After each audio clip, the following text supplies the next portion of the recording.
All right, so we're back here with Knecht on this Massage Heights podcast Elevate, and just wanted to kind of regroup back to why we have Nate on as a guest today. And it's because we had our franchise partners actually asking to talk to you or to hear from you. So they wanted to know, what is it that makes Nate so successful? So getting back to some of the awards and things that you've won this year, I wanted to reiterate those because you walked away with 4 great awards at the convention this year. So you've got, you had the gift certificate or gift card award, you had the revenue award, you had the Lives Touched award, and you had the Go Getter award. And in the last 12 months, you've done over $1.4 million in revenue. And so you've come a long way in the last few years. It didn't click right away. Mm-hmm. It was really in the last 12 months, I think, about-ish. Yeah. So tell me about that. When did it actually click for you, and kind of what was it that what was the realization that you had, or what did you change that catapulted you? Okay, well, so nothing changed. Nothing changed. Wow. Nothing. I'm sorry to disappoint. There's no silver bullet. There's no silver bullet here. I'll give you some other ones later. But because I had intentionally not looked at my results, because I'll be honest with you, I thought I was doing horrible. I thought I was doing horrible. I had set the bar in my mind so high that I could not possibly have achieved what I wanted to. But I guess that's a good thing. I mean, if you set it really high and you go 70%, you're still really good. True. So what I had really intentionally not looked, first 2 years of business, I didn't look once at the target reports, not once. Didn't even look at it. I just didn't, all I cared about was getting to break even. That's all. I just wanted to grind my way to break even. Yeah. And so that's when I realized, okay, things are clicking because I'm getting these and then I looked at the target report and okay, things are going pretty well. But what changed? I think it comes back to getting things in order and stacking one on top of the other and getting the staffing down right first. Getting that down and making sure your staff is solid, that you can be proud of your product when somebody comes in, that they're going to experience an amazing massage. And then getting the sales process fine-tuned and getting all of the, even behind-the-scenes stuff fine-tuned, like the in-massage, I guess the protocols, even during massage, we do some things maybe a little different. We really encourage the use of hot towel. We encourage things that are elevated. I mean, they're not elevations per se. They don't cost anything extra, but things that you can do that I know guests love. So we kind of work on making every massage an $800 massage, because that's what a membership costs on average, Yep. So having the therapist buy in on that part. So really creating some protocols behind the scenes for each massage that make the start to finish product just amazing. And then you turn the marketing machine on, because now you have the staffing, you have the protocols and the operations. Then you turn it on, then you pour gas on the fire, and then you flood your retreat with prospects. In that order. And so early on, we were doing pretty well on prospects, but we weren't getting the other parts right, and we were turning away lots of guests because we didn't have enough staff. I mean, it was a waste of money, in all honesty. And we weren't, I wasn't proud of my initial, we had some good therapists and we had some that were not as good, put that way. And so I think what I learned after we lost 2 or 3 good therapists, I learned that I immediately had to start, and it was due really just to pay. Because I was going off of Texas numbers. Sure. And I learned quickly that I had to get way ahead of that. And then even a little more. So I went ahead of that and then went a little more. And I said, I'm never going to lose a therapist to pay again. That was my mental goal. I'm never going to lose to pay again. And so if I'm going to lose them, it's going to be because they move. That's basically it. I don't want to lose them to culture or to pay. Yeah. So we got way ahead of that. I just basically took some of my marketing budget and put it in labor budget. That's all I did. Just shifted it over And that was an amazing return on investment. That was the best return I've ever made on investment, because all of a sudden I had a team that was passionate. I mean, they were always passionate, but their eyeballs weren't looking anywhere. And we started keeping them. They're compensated well. They're compensated well. And there is the thing about therapists, it's really unusual, is they care only about that one number, the service hour. So, the elevations, commissions, the massage membership commissions, those don't matter to them as much, in my opinion. If you give them, it's because they're comparing apples to apples. Mm-hmm. So if you give them a good service hour commission, you can almost steal from Peter to pay Paul on the other things. And then you're good. Then you have a team they feel like they're appreciated. I think a lot of it's just appreciation more than even it is the actual numbers. And then at that point then you just crank up, then you open the schedule. You get that schedule as wide open as you can get it, to where there's tons of white space in the schedule. Mm-hmm. And my goal then was... And what you mean is having lots of therapists on the schedule to be able to take guests and members. Yeah. So overscheduling. Yeah. In fact, that was the one thing, if I had one nugget that I learned from Chick-fil-A, was schedule for growth. That was the one thing I learned during orientation, was never underschedule. Take some marketing money, put it towards labor. That is marketing. Mm-hmm. And you'll never turn away a guest again. And that was something that actually your brother Brett taught me that. Mm-hmm. He actually told me that at our first ownership meeting out in San Antonio. He's like, I think it was a week before we opened, and he's like, here's one advice I have for you. And he goes, do not have turnaways. Yes. He said, open that schedule up. And I said, okay. So I opened it as wide as I could. I mean, we started every day with a ton of white space. And yeah, sure, at the end of the day, we still had some white space. Sure. But every call that came in landed on our schedule, so they didn't go to Envy down the road. They didn't go to Elements down the road. Yes. Everyone landed on our schedule. And, yes, there is something nice. It's nice to know that you're busy, and it's nice to have that feeling of the demand supply curve be in your favor. But guests don't care about that. They just want to get in. They have a neck ache today. Mm-hmm. They don't care about that you're busy. They want to get in today. They actually expect that. So we live in a fast-paced, generation. Convenience is super important. Yeah. And so I learned to just put that curve in the guest's favor, and then they always land on our schedule. So I think there's where the marketing, then you can turn that up and you can crank it up to max. And along the way, one thing we did, and this is something that's really been probably maybe one of the other things that I've learned along the way that has worked really well, was just to build up your reputation online. So, Yelp being the main one, but there's other ways, Google and Facebook. But every time we have a membership sign up, mm-hmm. that's the peak moment to ask them for a review.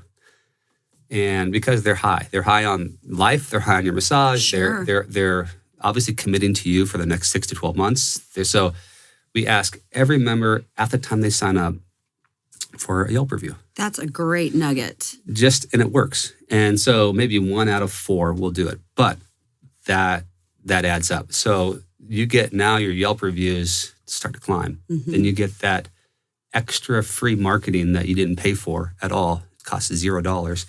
It's really a referral. It's a referral. Best source of marketing, right? Best source. It's internal referrals. It's all it is. Yeah. It's just a different way of doing it. It's actually the cleanest way of doing it, actually. Sure. Yeah. So that reputation management side of it has been also a big piece of the puzzle that I found. Again, that doesn't start to pay off for 2 years, mm-hmm. but the best time to do it is yesterday. The next best time is today. So sure. If you start today, you'll see a payoff in 2 years. So just start. Get your Yelps, get those 5 stars up to at least 100. Get mm-hmm. 100 of them, and if you have a couple 1s and 2s, who cares? That shows you're a real human, your real business that has issues like anybody else. But if you get a ton of reviews, it'll organically push you up, and you'll get calls that just start to come through Yelp. And you can watch that. You can watch on Yelp how many calls you're getting strictly through Yelp, and it's crazy how it grows. Oh, wow. So, And team members are looking at those Yelp reviews as well, because who wants to go to work for a company that doesn't have good reviews? You can, by the guest experience that you see online, you can pretty much sort of determine what kind of company you're working for and what kind of experience you may have as an employee as well. So I'm sure that getting our new members in that high time to help you with those Yelp reviews is really also helping with your recruitment efforts. we've had so many therapists that have told us that. It's ridiculous. Yeah. It's like the glass door idea, right? Mm-hmm. Yep. It's the only way they can really know what they're walking into without walking into it and taking a risk. That's Yelp, and that's Facebook, and that's Google. So I think it's twofold. It's a recruitment tool. It's also a prospect tool. Sure. And so I would say this: make sure your therapists are compensated. Make sure the schedule's opened up to the max. Make sure your reputation's being built for the future. Those are three key pillars, I guess, that I would say we adhere to. And well, I think those are really, really, really good points, because if you're compensating people well, one, it makes it easier to recruit people in, and it makes it easier to maintain them. If you've got good culture, you're going to retain them. But people need to make a living, right? So, I mean, comp is super important.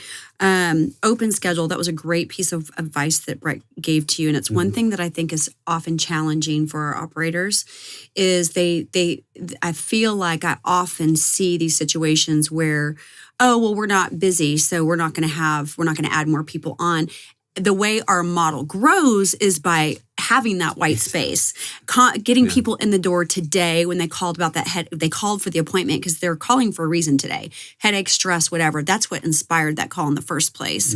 So having enough people on to be able to take care of them today. And they're always like, really? I can get in today? Yes, we can get you in today. It's a chicken and egg thing. You don't want to open it because you don't have the people, but you don't have the people because you didn't open it. Yes. You have to open it. Just consider it marketing cost and get over it. Get over it because it's going to be labor on and that's fine. But especially when you're growing your business the first 3 years, you're going to have an inflated labor budget anyway. Just accept that fact and know it'll normalize in time as you get mature. But you have to invest. You can't miss out on a call. That's, to me, a call is $25. Yes. It is gold. It actually could be more like $1,100. Our average member is worth about $1,100 annually, right? Yep. So one call really could be worth over $1,000. Exactly. It could be, you're just basically throwing away money every time I call.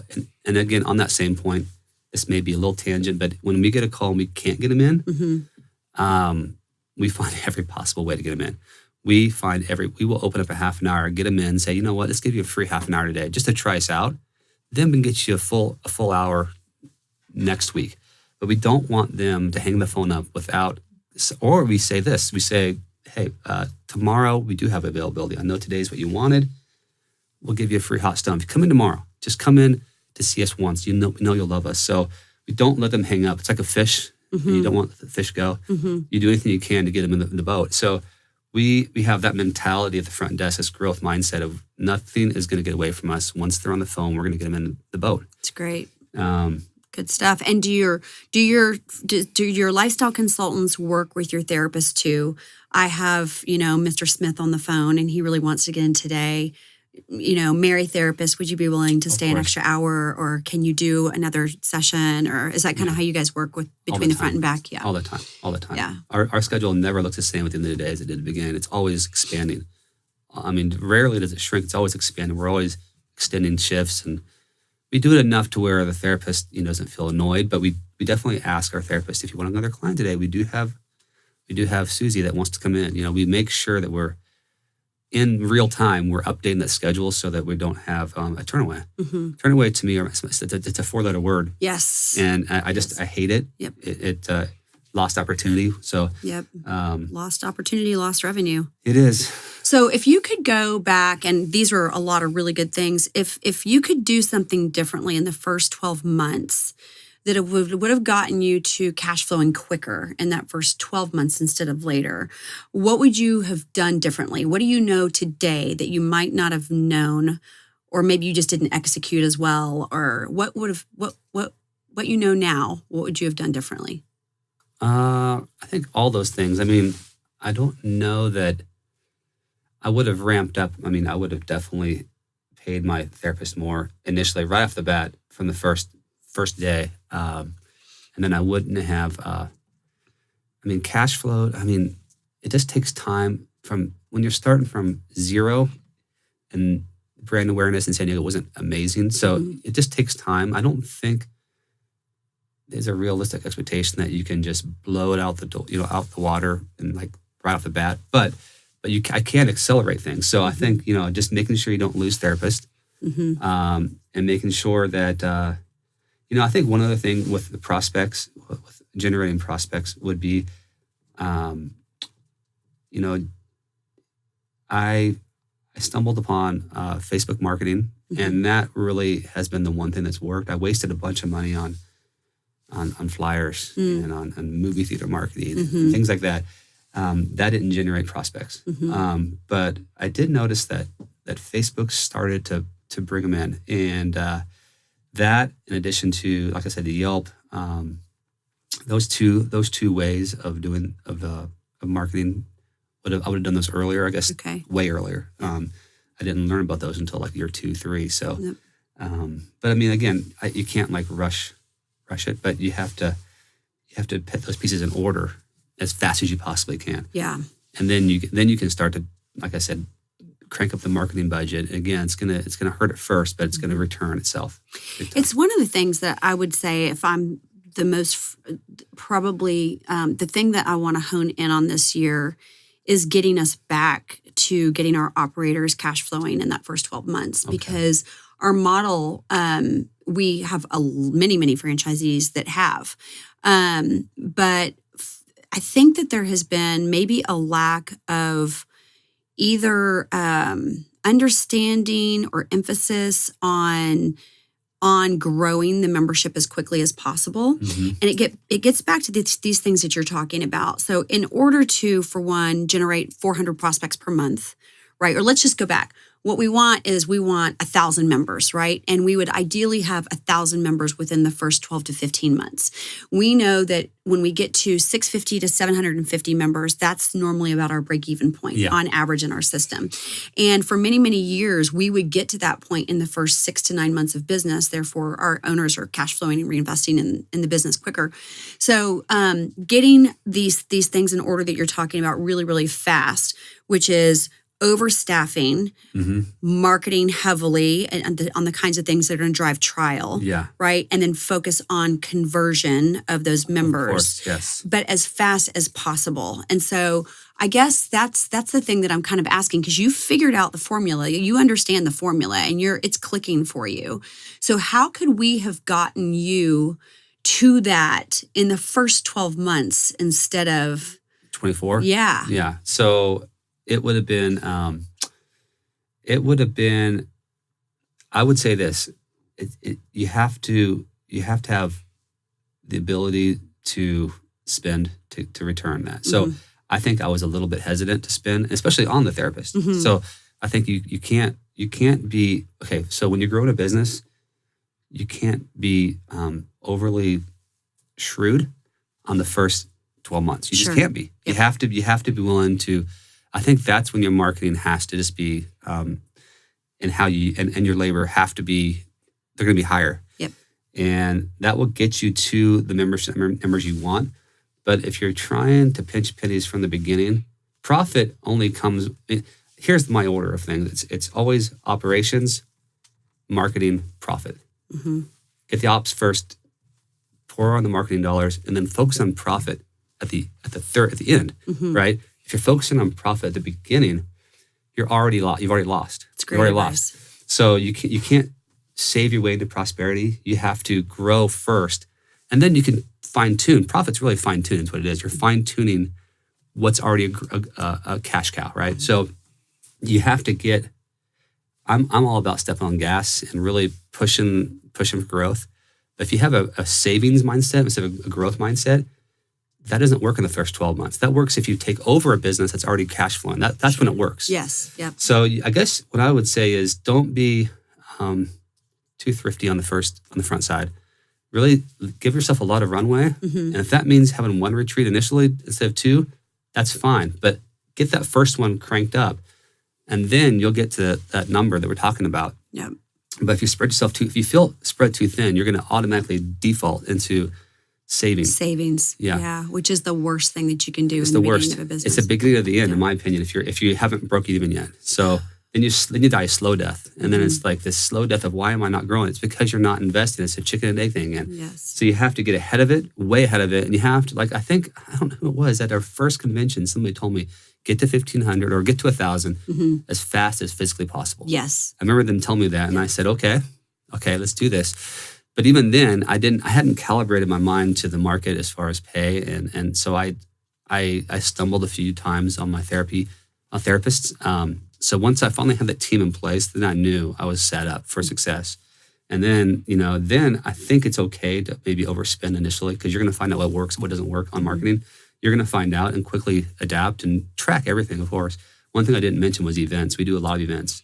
Okay. We do a lot of events. Yeah. What kind of events do you do? We do events, health fairs. We get our foot in the door at big box companies. Wineries. We do anywhere where there's expendable income. We're pretty much there, and we never say no to a donation request ever. It's a great philosophy. Wayne and I have always had that same one. Yeah, because that's really a free prospect, is what it is. It is. You need a donation for something. It shows goodwill. We're giving back to our community, and then we've got a prospect that we paid very minimal amount of money for. Very little. I mean, a massage is $25 really out of your pocket. Yeah. So just sometimes give it away. Yeah. So we do a lot of that still. Actually, we do a lot of that. So I would say that our marketing dollars are really they're very local. I mean, they're very 2 mile, 3 mile.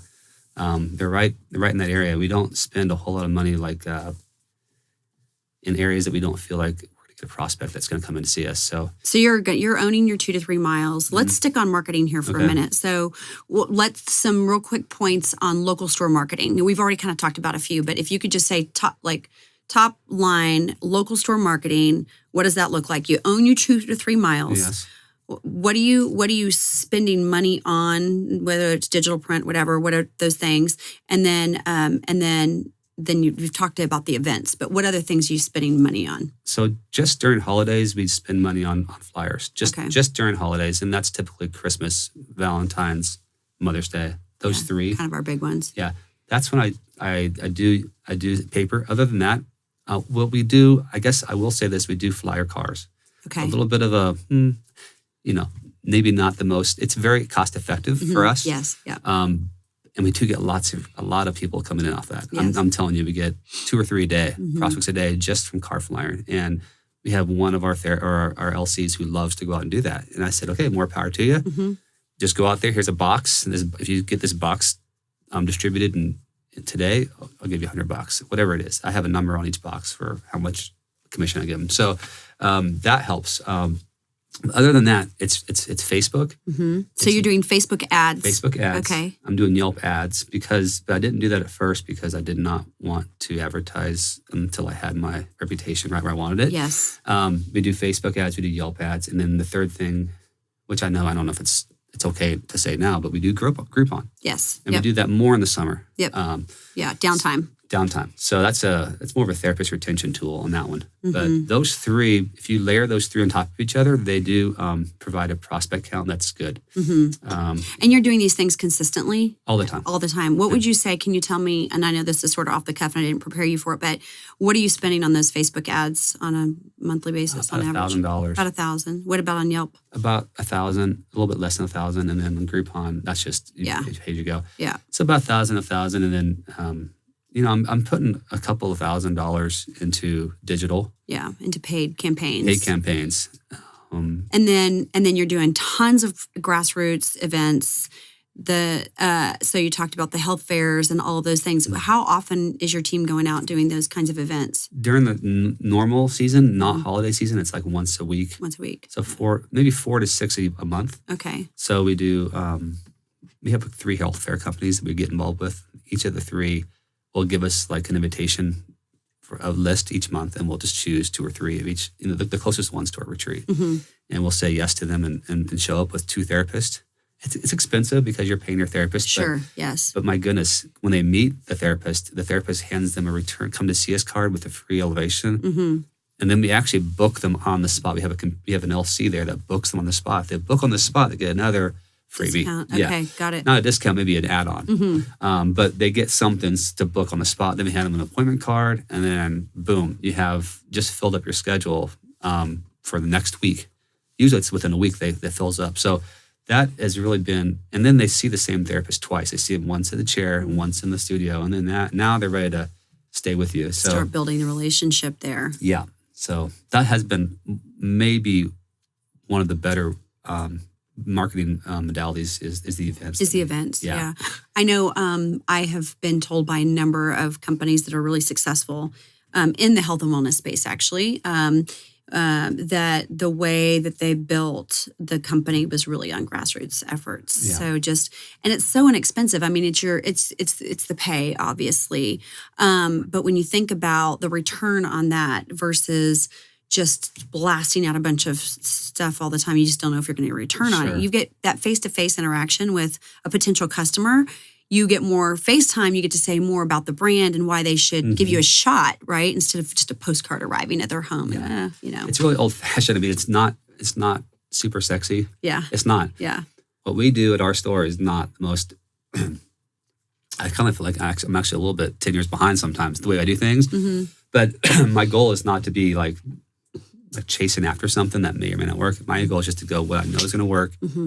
And I know that individual one-on-one interaction works. Once you meet somebody, the chances of conversion are much higher. Yep. It's much higher than a call, which is much higher than a click on a website. So you just kind of look at how does conversion happen? It can happen through relationship. So create a relationship however you can. And once you create that you basically, you're so far ahead of the game in terms of the presentation comes next, and then they know you now. There's a relationship between the two people that they don't want to break. So create that somehow. It's execution on fundamentals consistently is what it sounds like. Because I know you have multiple businesses and you're not necessarily the operator of the retreat. You have a retreat director in place I've met. Who is responsible for seeking out kind of B2B relationships when you're going to these businesses doing chair massage, those kinds of things?